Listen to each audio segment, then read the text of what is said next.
แต่ที่พบเจ้าวันนี้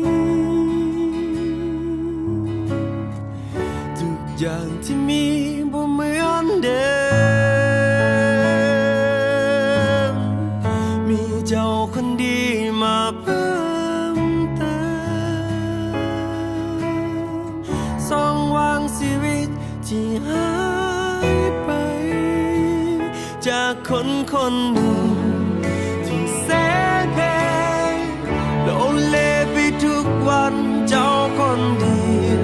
ที่ความสำคัญให้ค่อยมีความสุขได้ทุกวันนี้ที่อยู่แบบนี้ตลอดไปทั้งวันสุดท้ายให้เข้าใจเจ้าคนเดียวคือคนที่ใจคอยต้องการเจ้าคือความรักคือความฝันที่คอยออกตามหามาแสนนานต่อจากนี้จะเป็นคนสุดท้าย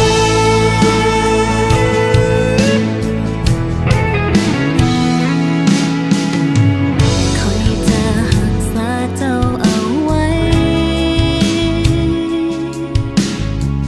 เป็นกำลังใจให้เจ้าเดินวันเจ้าอ่อนแอคอยจะต่อเติม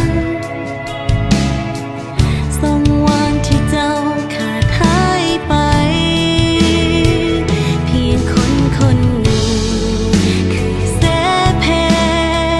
โลเลไปทุกวันขอเพียงเจ้าให้ความสำคัญให้ค่อยมีความสุขอย่างทุกวันนี้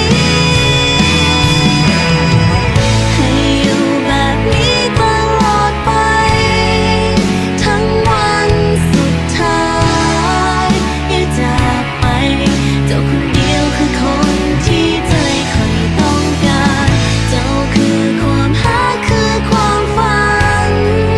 ที่คอยออกตามหา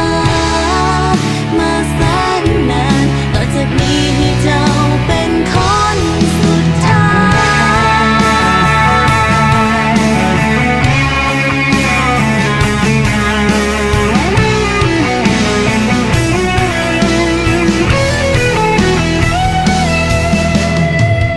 ที่อยู่แบบนี้ตลอดไปทั้งวันสุดท้ายให้เข้าใจ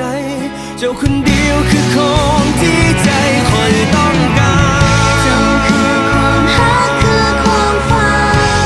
นที่คอยออกตามหา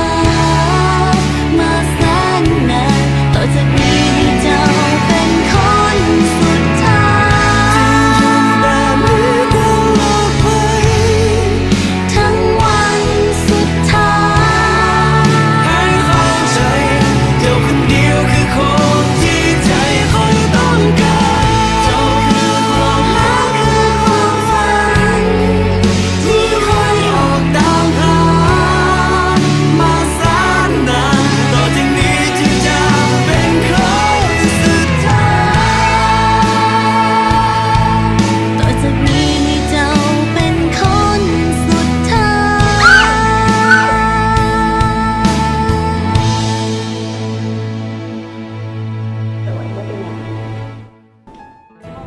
แต่บุคิดว่าการที่ได้มาฮู้จักมิ้นเพียงระยะ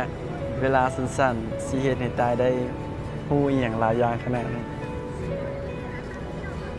และก็บ่ฮู้ว่าคันอยู่ดนไปกว่านี้แต่สิได้เรียนรู้อีหยังหลายๆอย่างบ่ฉันตายขออยู่กับมิ้นไปโดนๆได้บ่ ใครอยู่บ่โดนแดด สิให้ตายหนีไปใส่ได้ล่ะกะแนวมิ้นนะฮักปานนี้ แหวะ ด้วยหามีเหตุโอเคด่วน